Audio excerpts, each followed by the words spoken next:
O Senhor esteja convosco. Proclamação do Evangelho de Jesus Cristo, segundo Lucas. Glória a vós, Senhor. Naquele tempo, um fariseu convidou Jesus para uma refeição em sua casa. Jesus entrou na casa do fariseu e pôs-se à mesa. Certa mulher, conhecida na cidade como pecadora, soube que Jesus estava à mesa na casa do fariseu. Ela trouxe um frasco de alabastro com perfume e, ficando por detrás, chorava aos pés de Jesus. Com as lágrimas começou a banhar-lhe os pés, enxugava-os com os cabelos, cobria-os de beijos e os ungia com perfume. Vendo isso, o fariseu que o havia convidado ficou pensando: se este homem fosse um profeta, saberia que tipo de mulher está tocando nele, pois é uma pecadora. Jesus disse então ao fariseu: Simão, tenho uma coisa para te dizer. Simão respondeu: fala, mestre. Certo credor tinha 2 devedores. Um lhe devia 500 moedas de prata e outro 50. Como não tivessem com que pagar, o homem perdoou os 2. Qual deles o amará mais? Simão respondeu: acho que é aquele ao qual perdoou mais. Jesus lhe disse: tu julgaste corretamente. Então Jesus virou-se para a mulher e disse a Simão: estás vendo esta mulher? Quando entrei em tua casa, tu não me ofereceste água para lavar os pés. Ela, porém, banhou meus pés com lágrimas e enxugou-os com os cabelos. Tu não me deste o beijo de saudação. Ela, porém, desde que entrei, não parou de beijar meus pés. Tu não derramaste óleo na minha cabeça. Ela, porém, ungiu meus pés com perfume.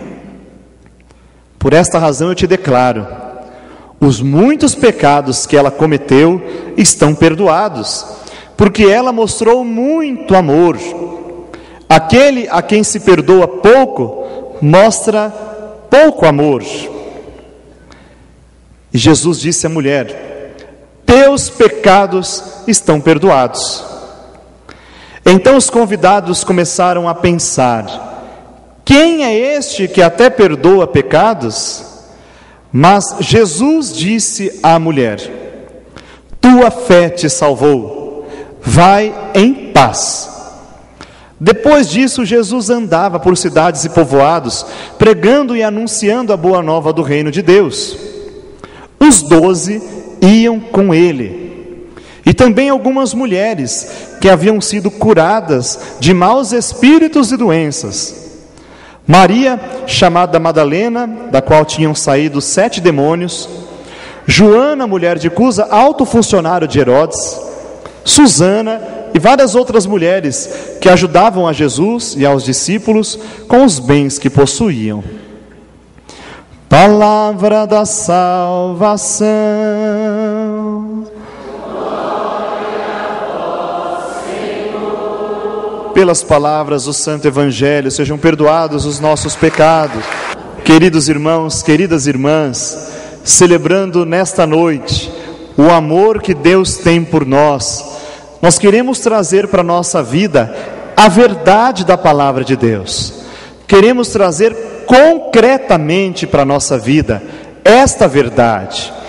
Hoje, ela é uma palavra de cunho muito prático, muito concreto, porque é verdade que nós temos um grande risco de transformar a nossa religiosidade num conjunto de preceitos, de normas e proibições, de transformar a nossa religiosidade apenas em regras, em cumprimentos de alguns votos, e deixamos de lado o sentido daquilo que nós realizamos. o porquê que nós realizamos, por que nós oramos, por que vamos à missa, por que pedimos a bênção de Deus, por que somos necessitados de Deus. Nós encontramos no Evangelho um paralelo de duas situações. Já falei para vocês em diversas situações sobre os costumes dos fariseus. Os fariseus eram uma facção dentro da religião judaica, né? Um grupo dentro da religião judaica que tinha por característica o rigor. E eles pegavam a Sagrada Escritura e usavam muito mais para medir quem era fiel, quem não era fiel, do que propriamente para medir a si mesmos. Então eram eles que gostavam de apontar o dedo para as outras pessoas. Fulano de tal é impuro, fulano de tal é pecador, ele não pode ser tocado, não pode fazer parte do nosso grupo, porque ele não é fiel a Deus. E Jesus visitou a casa desse homem. Só que ao entrar na casa desse homem, uma mulher, que era conhecida como pecadora, foi ao encontro dele e chorando lavou os seus pés. Vocês imaginam o drama que essa mulher vivia? O quanto ela já tinha sido humilhada e o quanto ela queria mudar de vida, o quanto ela queria voltar o seu coração, especialmente para Deus, e recomeçar uma nova história. E Jesus se sensibiliza com a história dessa mulher. O grande foco aqui é para mostrar a dureza do coração do fariseu. Acho que esse homem não é um profeta, porque afinal ele deveria saber que essa mulher que está tocando é uma pecadora. Então Jesus lhe dá uma grande lição. Quem é muito mais perdoado é muito mais capaz de amar. Por isso que para nós, queridos irmãos, queridas irmãs, o mal, a situação de pecado, ou um mal que muitas vezes nós escolhemos na nossa vida, é também uma oportunidade para mudarmos a nossa história. É comum, minha gente, do nosso tempo, encontrar pessoas que perderam a noção do que é bom e do que é mal. Perderam a noção do que é ético e do que é não ético. Perderam a noção do que atinge o outro, né? O egoísmo fala muito mais forte, né? A gente para pouco para pensar no espaço do outro que muitas vezes a gente está ocupando, né? Ou a gente nem se preocupa se a gente está de alguma forma prejudicando o outro, se a gente está criando desconforto na vida do outro. Então nós temos uma grande oportunidade na liturgia de hoje, de que se queremos ser mais amados por Deus, reconhecer o quanto nós precisamos dele, o quanto nós precisamos nos converter, o quanto precisamos mudar de vida. A grande beleza não é porque a mulher era pecadora. Às vezes a pessoa pode achar, ai, Deus ama mais, então eu vou pecar mais ainda, vou permanecer no meu erro, vou permanecer no meu pecado. Não é nesse sentido. Mas o que moveu o coração daquela mulher para ir ao encontro de Jesus? O que moveu o coração daquela mulher era a vontade de dar um basta naquela situação. Era a vontade de começar uma nova vida. Não é porque ela permaneceria apegada à situação que ela vivia, mas não. Jesus mesmo disse: a tua fé te salvou, pode ir, pode ir. Recomeça a tua vida e a tua história.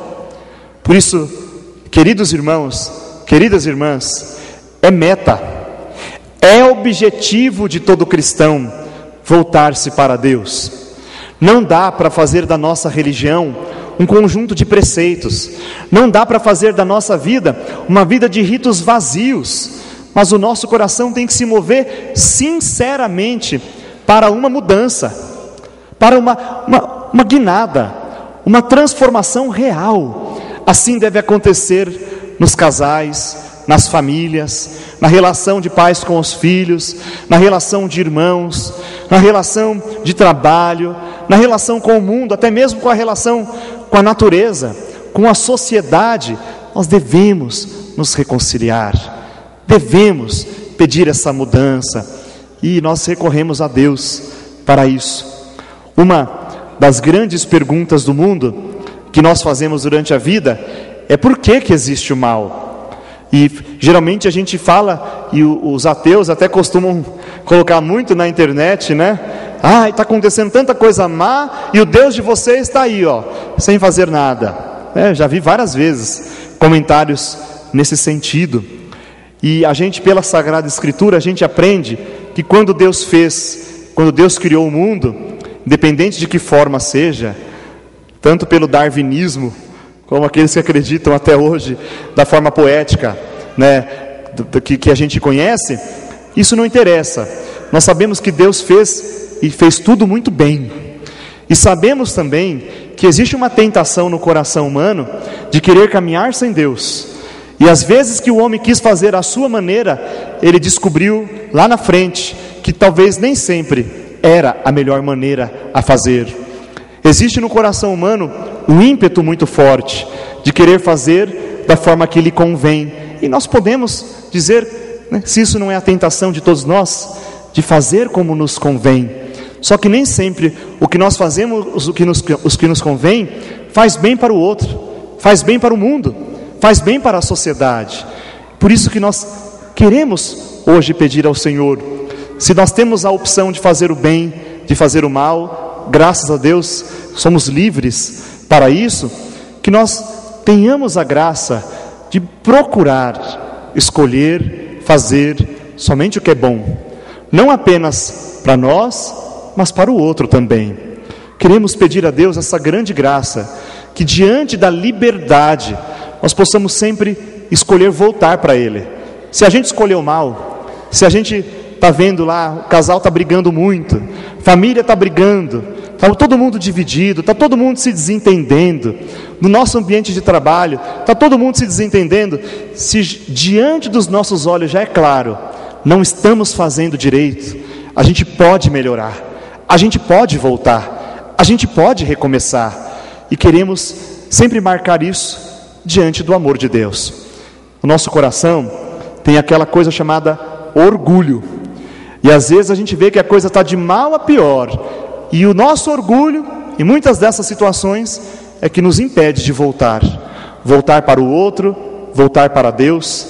Então queremos pedir ao Senhor, nesse dia, a coragem de, como aquela mulher que foi chorar aos pés de Jesus, a coragem de ir ao encontro dele, e chorar também, recomeçar, dar uma nova chance, uma nova oportunidade para nós mesmos e para nossa família.